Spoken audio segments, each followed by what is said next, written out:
My name is Alex. I'm coming from Spain. I came here to work in conservation.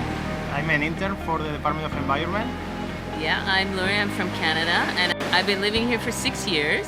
And I started volunteering with the Department of Environment my first year on island.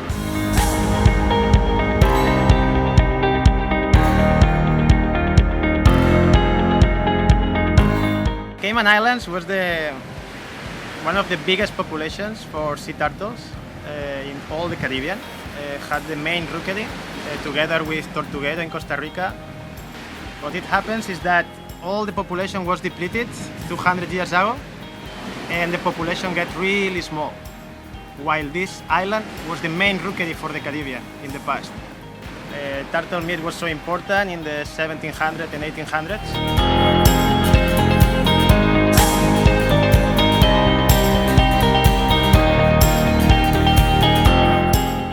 What we are trying now in the last 20 years is to recover this population, not the one we had before because it's going to be impossible, but we are trying to protect these turtles to recover to a normal rookery.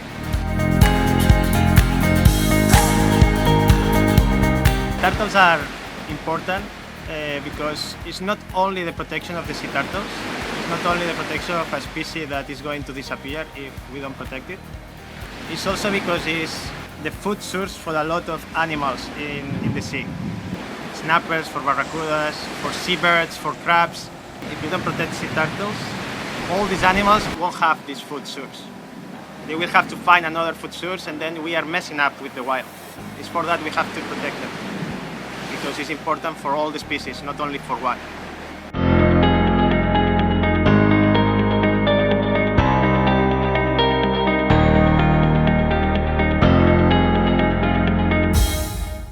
For a nesting season, they lay more than one nest. They usually lay between 6 and 8 nests per season, and in each nest there's between 80 and 150 eggs, and sometimes more. And that's the estimate that is said that 1 in 1,000 survives.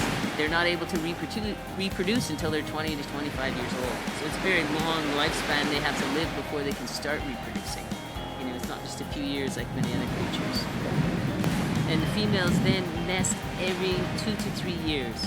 Occasionally they may nest every year, but it would depend on how good their feeding ground is. Because they need to have a certain amount of fat on their body to be able to do that much work and produce that many eggs. Also, all the turtles that are nesting here are feeding in Costa Rica, Nicaragua, and other countries really far away. For that they need this fat to do the trip and to produce eggs.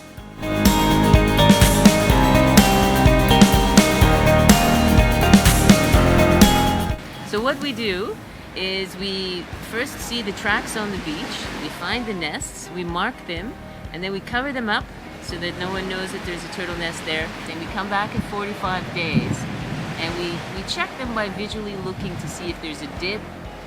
When they come out of the eggs, more sand drops in. We want to make sure they get to see. So we come by, we check them. When we know they're in places with lights and they'll go the wrong direction, bright lights, we come and check them every night to be sure, and supervise when they come down to the beach to make sure they don't go the wrong direction. The rest of the nest we try to leave it as wild as possible. Yeah, not touch them, let them do what they know how to do. One of the main problems we face here is light pollution. The moon and the stars draws the hatchlings to the sea, and the artificial light draws them the wrong direction. When that happens, they generally die. So we work to try and get as many turtles into the sea as we can. We are working also with the properties to change all these lights to a turtle-friendly lighting. That's the main problem we have now. We have the poaching problem that I explained before, but the main problem we have now is the development of the shore.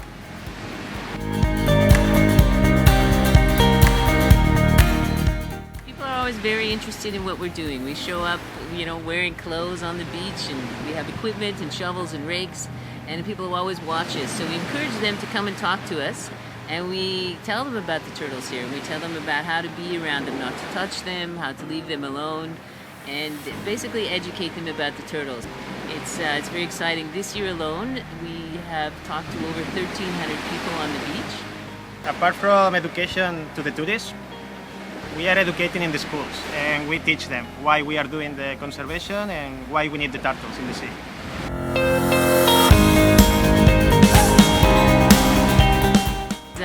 Me and my husband have developed an app for this program. So we've taken our intake sheets, it was a pen and paper program, and we've put it into an app.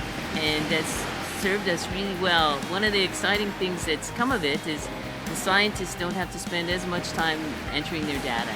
The data is entered right into the iPad and then emailed to everybody each day in a spreadsheet. So they have a lot more time to examine the data and to respond in the moment. If you see the stats, we had in 1999 only one green turtle nesting in the island, and now we got 46.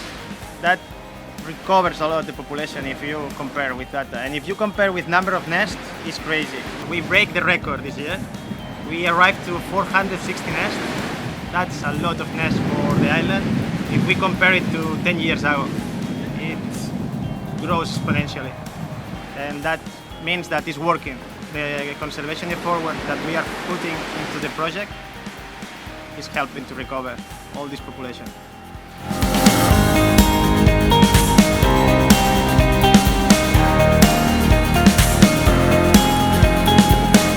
And we have so many volunteers. It's not only us working as volunteers, it's also a lot of people working with us and helping us every morning, walking all the beaches, all the island, to help us to protect them. And we have to say thank you to all these people.